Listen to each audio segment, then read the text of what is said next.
नमस्कार, आप सभी का बहुत बहुत स्वागत है आरंभ क्लासेस में। मैं हूं नमन परसाई। हम पढ़ने वाले हैं आज दक्षिण अमेरिका का पार्ट 2। पार्ट 1 में हमने काफ़ी कुछ पढ़ लिया है, कुछ रिमेनिंग पार्ट है, कुछ पार्ट बाकी है, उसको आज हम डिस्कस करने वाले हैं। तो चलिए शुरुआत करते हैं। देखें, तो आज हम क्या पढ़ने वाले हैं। देखें, सबसे पहले कुछ नदियां हैं जैसे अमेजन है, ओरिनिको है, पराना नदी है, इसके बाद नदी है मेडिरा। ठीक, तो कुछ नदियां पढ़ेंगे। इसके बाद में कुछ झील है, कुछ यहाँ पे झील है, और इसके बाद कुछ जलप्रपात है। इसके बाद सबसे मुख्य है यहाँ पर यहाँ पर आप देखेंगे गोयाना उच्च भूमि है। ठीक, गोयाना उच्च भूमि यहाँ पर आपकी है, ब्राजीलियन उच्च भूमि। तो इसमें क्या विशेषता है, कहाँ पर इनकी लोकेशन है, कहाँ तक इनका विस्तार है, सारी बातें जो भी आपके काम का है उसको डिस्कस हम करने वाले हैं। ठीक, आपको ध्यान से पढ़ना है और फोकस करके पढ़ना है, और हो सके तो नोट्स भी आपको मेंटेन करते चलना है। चलिए शुरुआत करते हैं। इस सभी जो हम पढ़ने वाले हैं इसका महत्व आपको एमपीपीएससी प्री और मेंस दोनों में इसका काम आपको आएगा, इसका लाभ आपको मिलेगा। चलिए, तो आपका ये बेसिन है। देखिए, हम पढ़ने वाले हैं सबसे पहले अमेजन नदी बेसिन, यानी अमेजन रिवर बेसिन सब हम पढ़ने वाले हैं। तो देखिए, अमेजन जो है इसका उद्गम जो है जो आपका ये एंडीज पर्वतमाला है। ठीक, ये आपका जो शहर, ये आपका जो देश है, इसका नाम पेरू है। तो पेरू में जो एंडीज पर्वतमाला है, पर्वत श्रृंखला है, तो वहां से अमेजन नदी का उद्गम होता है, और इस प्रकार से ये पेरू और ब्राजील में बहते हुए ये अटलांटिक महासागर में समाप्त होती है। और हम जान चुके हैं कि नदी जो मुख्य नदी होती है और प्लस जो उसकी सहायक नदी होती है, तो वो जितने क्षेत्र में बहती हैं उसे उसका बेसिन कहा जाता है। ठीक, तो आपकी जो अमेजन मुख्य नदी है, लेकिन जो उसकी सहायक नदी है, तो उसकी सहायक नदी जहां जहां से बहकर आ रही है, तो उस क्षेत्र में उसका बेसिन का निर्माण होता चला जाता है। बात क्लियर है? यानी जितनी भी सहायक नदियां इसकी होंगी उस पूरे क्षेत्र को बोलेंगे उसका बेसिन। क्लियर है बात? चलिए आगे बढ़ते हैं। देखिए, अब जो आपकी अमेजन नदी है इसको हम दोबारा समझते हैं। देखिए, अब ये देखो, ये आपका क्या है, ये आपका इक्वेटर है, ये आपकी जो है बेसिकली विषुवत रेखा है। क्या है? विषुवत रेखा यानी इक्वेटर। ये तो आपको क्लियर है। 0 डिग्री अक्षांश को बोलते हैं विषुवत या इक्वेटर। ये पृथ्वी को दो इक्वल पार्ट्स में डिवाइड करती है, इसलिए इसको इक्वेटर कहते हैं। अब देखिए, जो अमेजन नदी है, मैंने आपसे कहा कि जो अमेजन नदी है ये आपको पेरू देश में जो एंडीज पर्वतमाला है, तो वहां से इसका उद्गम होता है, और ये विषुवत रेखा के सापेक्ष बहती हुई, विषुवत रेखा के सापेक्ष इसके पैरेलल बहती हुई अटलांटिक महासागर में समाप्त होती है। ठीक, तो इसका जो मुहाना है, जो इसका माउथ है, वो अटलांटिक महासागर में है, और इसका जो उद्गम है वो पेरू में एंडीज पर्वतमाला से इसका उद्गम होता है। ये क्लियर है? और दूसरा फैक्ट है कि ये विषुवत रेखा के सापेक्ष इसके समानांतर बहती हुई अटलांटिक महासागर में समाप्त होती है। बात क्लियर है? अब इस क्षेत्र में जो विशाल या घने जंगल होते हैं, इस क्षेत्र में जो विशाल जो घास के मैदान होते हैं, उन्हें क्या बोलते हैं? उन्हें बोलते हैं सेल्वास। क्या बोलते हैं? सेल्वास। बात क्लियर है? या ऐसा कहें कि क्षेत्र में जो विषुवत रेखीय वन होते हैं उन्हें स्थानीय भाषा में सेल्वास कहा जाता है। बात क्लियर है? कभी आपसे क्वेश्चन बनेगा कि भैया अमेजन नदी के बेसिन क्षेत्र में किस प्रकार के घास के मैदान होते हैं, तो आपका आंसर होगा सेल्वास, जो कि उष्णकटिबंधीय घास के मैदान है। ये क्लियर है आपको? और दूसरी बात देखें, यहां जो वन होते हैं, देखो जो आपका अमेजन का जो बेसिन क्षेत्र है, तो वहां जो घास के मैदान होंगे वो क्या होंगे? आपके सेल्वास होंगे। और वहां पर जो वहां जो वन होंगे, घास के मैदान होंगे वन, तो यहां पर किस प्रकार के वन होंगे? यहां पर सदाबहार वन होंगे। बात क्लियर है आपको? तो ये आपके जो घास के मैदान हैं वो होंगे आपके सेल्वास, और घास के मैदान सदाबहार प्रकार के यहाँ पर वन पाए जाते हैं। ये क्लियर है आपको? चलिए आगे बढ़ते हैं। अब देखिए, इसमें अगला क्वेश्चन है कि अमेजन नदी कितने देशों में बहती है, तो आंसर आपके सामने है। जो अमेजन नदी है ये 2 देशों में बहती है। तो इसका उद्गम तो आपका एंडीज पर्वतमाला में, आपको जो पेरू में जो एंडीज पर्वतमाला इसका वहां से उद्गम होता है, तो ये पेरू से बहती हुई जाती है ब्राजील में, और ब्राजील में ये बहती है, और उसके बाद ये अटलांटिक महासागर में समाप्त हो जाती है। ठीक, तो प्रश्न है कि कितने देशों में बहती है, तो इसका आंसर होगा पेरू और ब्राजील में ये बहती है। तो बेसिकली दो देशों में ये बहती है। बात क्लियर है? चलिए आगे बढ़ते हैं।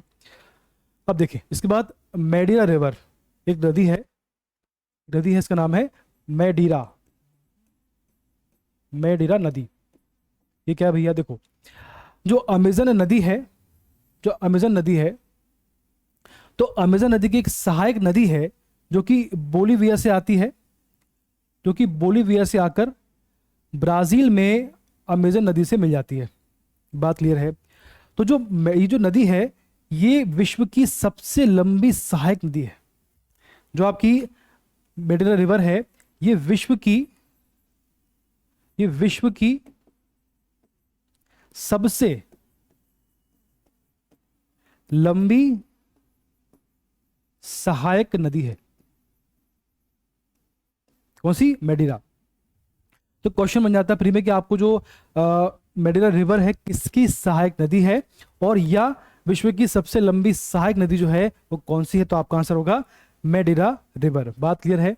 तो कहां से निकलती है? तो ये बेसिकली बोलीविया से निकलती है और ब्राजील में बहती हुई ये अमेजन के साथ में मिल जाती है। इतना आपको क्लियर है? चलिए आगे बढ़ जाते हैं।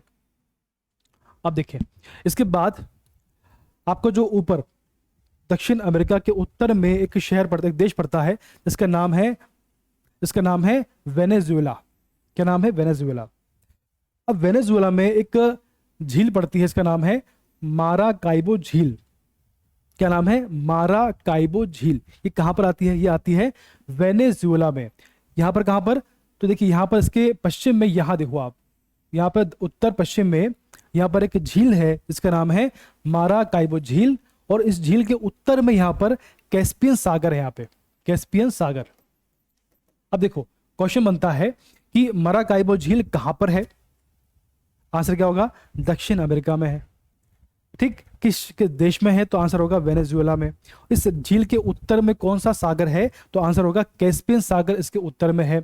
और दक्षिण अमेरिका की सबसे बड़ी झील कौन सी है? तो आंसर होगा माराकाइबो झील। ठीक, तो ये वेनेजुएला में है, दक्षिण अमेरिका में है, और इसके उत्तर में कैस्पियन सागर है, और दक्षिण अमेरिका की सबसे बड़ी झील है माराकाइबो झील। इतना क्लियर है? चलिए आगे बढ़ते हैं। अब देखिए एक नदी है, इसका नाम है ओरेनिको नदी। ओरिनिको नदी। ठीक, कहां बहती है ये? तो दो देशों में बहती है। ठीक, ये जो नदी है दो देशों में बहती है। कहां कहां पर? देखो ये आपका पड़ता है कोलंबिया। देखो इस साइड में यहाँ कोलंबिया है, दिख रहा है आपको। दक्षिण अमेरिका का मैप हम इससे पहले पढ़ चुके हैं, इसको देखिए, रिवाइज करिए, आपको पता होना चाहिए। इसके उत्तर में यहां पर कोलंबिया है। ठीक, यहां पर साइड में इसके पड़ता है वेनेजुएला। तो कोलंबिया से नदी निकलती है, इसके बाद बहती है वेनेजुएला में, और वेनेजुएला से बहती हुई जाती है ये अटलांटिक महासागर में समाप्त हो जाती है। बात क्लियर है? अब देखिए यहां पर सेंटर में इसके यहां पे एक नदी है जो इसकी सहायक नदी है, इसका नाम है कैरोनी नदी। क्या नाम है? कैरोनी नदी। ये जो नदी है आपकी ओरेनिको, तो ओरेनिको की सहायक नदी है कैरोनी नदी। इस नदी पर यहां पर एक जलप्रपात बना हुआ है, इस प्रकार का, देखें इस प्रकार का जलप्रपात बना हुआ है, इसका नाम है एंजल जलप्रपात या एंजल फॉल्स इसे कहते हैं। इसमें खास बात क्या है? ये जो एंजल फॉल्स है ये विश्व का सबसे ऊंचा जलप्रपात है, सबसे ऊंचा वाटरफॉल है। ठीक है, सबसे ऊंचा फॉल्स है।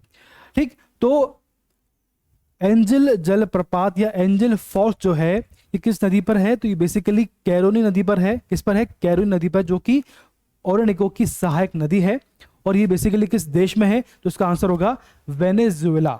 ठीक, तो वेनेजुएला में माराकाइबो झील भी है, और इसी देश में एंजल फॉल्स भी है, जो कि विश्व का सबसे ऊंचा जलप्रपात है, सबसे ऊंचा फॉल्स है। बात क्लियर है? चलिए, और नदी का नाम है ओरेनिको, जो उसकी मुख्य नदी है। चलिए आगे बढ़ते हैं। अब देखें इसके बाद है पराना रिवर। देखें यहां पर ब्राजील में एक क्षेत्र है, इसको बोलते हैं ब्राजीलियन उच्च भूमि, या इसको बोलते हैं ब्राजीलियन हाईलैंड। तो ब्राजील के जो हाईलैंड है, यानी बेसिकली ब्राजील से एक नदी निकलती है, इसका नाम है पराना रिवर। ये बहती हुई आती है। इसके बाद में यहाँ पर पराग्वे और यहाँ पर ब्राजील। तो ये नदी है ब्राजील और पराग्वे के मध्य में प्राकृतिक सीमा का निर्माण करती है। उसके बाद में यहाँ पर पराग्वे में प्रवेश करती है। उस साइड में यहाँ पर जो आपका अर्जेंटीना है वहां पर बहती हुई, इसके बाद बहती हुई, और एक नदी यहां से आ रही है उरुग्वे, ठीक, ये नदी उरुग्वे, ठीक। तो बेसिकली ब्राजील के जो हाईलैंड है वहां से निकल कर आती है, पराग्वे ब्राजील के बीच में प्राकृतिक सीमा का निर्माण करती है, इसके बाद में आती है अर्जेंटीना में, यहाँ से बहती हुई ये जाती है अटलांटिक महासागर में। और इसी के साथ में एक नदी और है जिसका नाम है उरुग्वे। तो उरुग्वे और ये जो रिवर है इसका नाम पराना है। तो पराना और उरुग्वे साथ में यहाँ पर अटलांटिक महासागर में बहती हैं, और यहाँ पर ज्वार नदमुख यानी एस्चुरी का निर्माण करती है। क्या करती हैं? यहाँ पर एस्चुरी का निर्माण करती है। बात क्लियर है? हम इससे पहले पढ़ चुके हैं कि एस्चुरी और जो आपका ये होता है आपका एस्चुरी और क्या होता है, सब में डिफरेंस क्या होता है ना, क्या किस प्रकार के आपके होते हैं, ठीक। चलिए अब देखें इसमें, तो बेसिकली एस्चुरी क्या होता है इसको हम डिस्कस कर चुके हैं, हमारा जो प्रीवियस वीडियो है वहां पर आपको सब मिल जाएगा। चलिए अब देखिए जरा इसको, तो आपको ये नदी हो गई, इसका नाम है पराना रिवर। चलिए आगे बढ़ते हैं। अब देखें, अब देखिए सबसे बेस्ट पार्ट है गुयाना उच्च भूमि। इसका संबंध आपके प्री से भी है और इसका संबंध आपके मेंस पे से। आपको जो मेंस है, मुख्य परीक्षा है एमपीपीएससी का, दोनों में यहां से क्वेश्चन आने की संभावना होती है। अब देखिए सबसे पहले बात करते हैं लोकेशन की। देखिए जो आपकी गुयाना उच्च भूमि है, अब देखिए ये आपका दक्षिण अमेरिका वाला पार्ट है। अब देखिए यहां पर इस पार्ट में दिख रहा है, ये वाला पार्ट दिख रहा है आपको, ये वाला पार्ट जो यहां पर है गुयाना उच्च भूमि। अब इसकी लोकेशन जो है आपको देखें, यहां पर 3 देश हैं, गुयाना, ठीक, फ्रेंच गुयाना और सूरीनाम, और यहां पर आपका ब्राजील है। तो उसकी लोकेशन क्या होगी आपके हिसाब से? इसकी लोकेशन होगी कि ये जो गुयाना उच्च भूमि है ये ब्राजील के उत्तर में है, देख पा रहे हैं आप, तो ये ब्राजील के उत्तर में है। इसका विस्तार गुयाना, सूरीनाम और फ्रेंच गुयाना वाले पार्ट में इसका विस्तार है, ठीक। तो ब्राजील के उत्तर में जो देश आते हैं वहां पर इसका विस्तार बोल दिया हमने, गुयाना, फ्रेंच गुयाना और सूरीनाम, ठीक। तो ब्राजील के उत्तर में जो देश आते हैं वहां पर इसका विस्तार है। और इस क्षेत्र में जो घास के मैदान होते हैं, इस क्षेत्र में जो घास के मैदान होते हैं उनको बोलते हैं लानोस। क्या बोलते हैं? लानोस। और ये जो क्षेत्र है बेसिकली ये 5000 मीटर की ऊंचाई पर जो घास के मैदान या जो वन वाला क्षेत्र है उसको बोलते हैं गुयाना उच्च भूमि। जो उच्च में जो हाई लैंड है बेसिकली, यानी आपका जो क्षेत्र यहाँ पर, तो यहाँ क्षेत्र में ये जो आपका सामान्य क्षेत्र है, इस सामान्य क्षेत्र में 5000 मीटर की ऊंचाई पर जो आपके वनों वाला क्षेत्र है, यानी इस क्षेत्र में जो वन पाए जाते हैं उस क्षेत्र को बोलते हैं गुयाना उच्च भूमि, ठीक। बात देखो क्या लिखा है यहाँ पे, इसका तो विस्तार देखें आप, तो ब्राजील के उत्तर में अवस्थित गुयाना, सूरीनाम और फ्रेंच गुयाना में विस्तारित क्षेत्र है। 5000 मीटर की ऊंचाई, क्या लिखा देखो उसमें, 5000 मीटर की ऊंचाई तक इस उच्च भूमि पर सघन वनों वाला क्षेत्र है। यानी ऐसा क्षेत्र जो ऊंचाई पर हो, जहां पर वन वाला क्षेत्र हो, यहाँ पर वन हो, उसको बोलते हैं उच्च भूमि। और जो इसका क्षेत्र है उसका नाम है गुयाना उच्च भूमि। बात क्लियर है? इसका विस्तार कहाँ पर है ये आपको क्लियर हो गया, और क्यों उसको बोलते हैं उच्च भूमि ये भी आपको क्लियर हो गया, ठीक। ऊंचाई पर घास के मैदान। अब यहाँ जो घास के मैदान होते हैं उनको बोलते हैं लानोस। कभी क्वेश्चन बन गया कि गुयाना उच्च भूमि से किसका संबंध है, तो उसका आंसर होगा लानोस, या लानोस घास के मैदान से संबंध किसका है, किस प्रकार की उच्च भूमि से इसका संबंध है, तो आंसर होगा गुयाना उच्च भूमि, ठीक। तो लोकेशन आपको क्लियर हो गया, और क्यों उसको बोलते हैं उच्च भूमि ये आपको क्लियर हो गया, और सारी बातें यहाँ पर कौन से घास के मैदान होते हैं ये भी आपको क्लियर है, ठीक है। लोकेशन क्लियर है आपको, ब्राजील के उत्तर में। चलिए आगे बढ़ जाते हैं, थोड़ा सा आगे बढ़ते हैं। देखिए इसके बाद अगला है ब्राजील की उच्च भूमि या ब्राजीलियन उच्च भूमि, ठीक, यानी ब्राजीलियन हाईलैंड। अब देखें जरा इसमें, जो आपका ये ब्राजील है यहाँ पर जो आपका समुद्र है, यानी आपका ये वाला पार्ट है, इसको बोलते हैं तटीय क्षेत्र। क्या बोलते हैं इसको? तटीय क्षेत्र, कोस्टल एरिया। अब देखिए यहाँ इस पूरे क्षेत्र में देखो, ये आपका जो हाईलैंड है, यानी सामान्य जो आपका स्तर होता है उससे काफी ऊंचा स्थान है जहां पर सघन वन होते हैं, इसको बोलते हैं हाईलैंड। अब देखिए यहाँ पर जो पूरा क्षेत्र है आपको दिख रहा है, आपको ये जो आपका तटीय क्षेत्र, ये आपको पूरा पार्ट, यानी मैं इसको ऐसा कहूं कि ब्राजील के जो तटीय क्षेत्र से लेकर इसके पश्चिम में इसका विस्तार है। देखें क्या लिखा इसमें कि भैया ब्राजील के तटीय भाग, यानी आपका ये वाला भाग, तटीय भाग से लेकर पश्चिम की ओर, यानी इस तरफ पश्चिम की ओर भूमि के रूप में ये विस्तृत है। मैंने कहा अभी आपसे, इसका महत्व क्या है? इसका महत्व यह है कि इस क्षेत्र से कोयला, कहवा यानी कॉफ़ी, कोयला की खान, यहाँ पर कोयले की खान भी है ब्राज़ील में। इसके बाद कहवा की खेती यानी कॉफ़ी, साओ पालो सबसे बड़ी मंडी है कॉफ़ी की, सेंटो सबसे बड़ा बंदरगाह है यहीं पर है। इसके बाद मवेशी चारागाह, यहाँ पर जो घास होती है उसका उपयोग मवेशी चारागाह के रूप में किया जाता है। ठीक, तो बेसिकली कोयला, कहवा और मवेशी का जो चारागाह है उसके लिए इस क्षेत्र का बड़ा महत्व है। तो ये इसका महत्व हो गया। ठीक, तो लोकेशन क्या हो गया, जो ब्राजील का तटीय क्षेत्र से लेकर पश्चिम क्षेत्र में इसका विस्तार है। इसका महत्व क्या है, यहाँ से आपको कोयला, कहवा और मवेशी के लिए चारागाह यहाँ से प्राप्त होता है। इसके बाद देखिए वन, यहाँ पर किस प्रकार के, अब देखिए ये जो क्षेत्र है यहाँ पर जो आपका ब्राजील वाला क्षेत्र है, तो यहाँ पर जो उच्च भूमि है जिसको हम बोलते हैं ब्राजीलियन उच्च भूमि, क्या बोलते हैं ब्राजीलियन उच्च भूमि। तो जो आपका ब्राजील में उच्च भूमि है इसमें जो ऊंचाई पर जो क्षेत्र है जहाँ पर सघन वन है, तो जो इस ऊंचाई पर जो है किस प्रकार के वन होंगे, यहाँ पर ऊंचाई पर कोणधारी वन होंगे। कौन से होंगे, कोणधारी उच्च भूमि। ठीक, जो आपका देखो जो आपका ब्राजील है, आपका ये ब्राजील है, तो इसमें जो उच्च भूमि वाला पार्ट है तो उसकी जो ऊंचाई पर जो वन होंगे वो किस प्रकार के होंगे, वो होंगे कोणधारी वन। यहाँ पर होंगे आपके कोणधारी, सिंपल सी बात है, यहाँ पर हमेशा ऊंचाई पर कोणधारी बने होते हैं। ठीक, तो ऊंचाई पर यानी जो उसका ऊंचा एरिया है जो आपका हाईलैंड है वहां पर होंगे कोणधारी वन। और शुष्क क्षेत्र, जो क्षेत्र गर्म होगा या जो आपका ड्राई क्षेत्र होगा वहां पर जो है इसके नीचे स्थान पर यहाँ पर आपके कैंपोस। एक क्वेश्चन बनेगा आपसे कि जो ब्राजीलियन उच्च भूमि है वहां पर किस प्रकार के घास के मैदान होते हैं, उनको बोलते हैं कैंपोस घास के मैदान, जो कि उष्णकटिबंधीय घास के मैदान होंगे।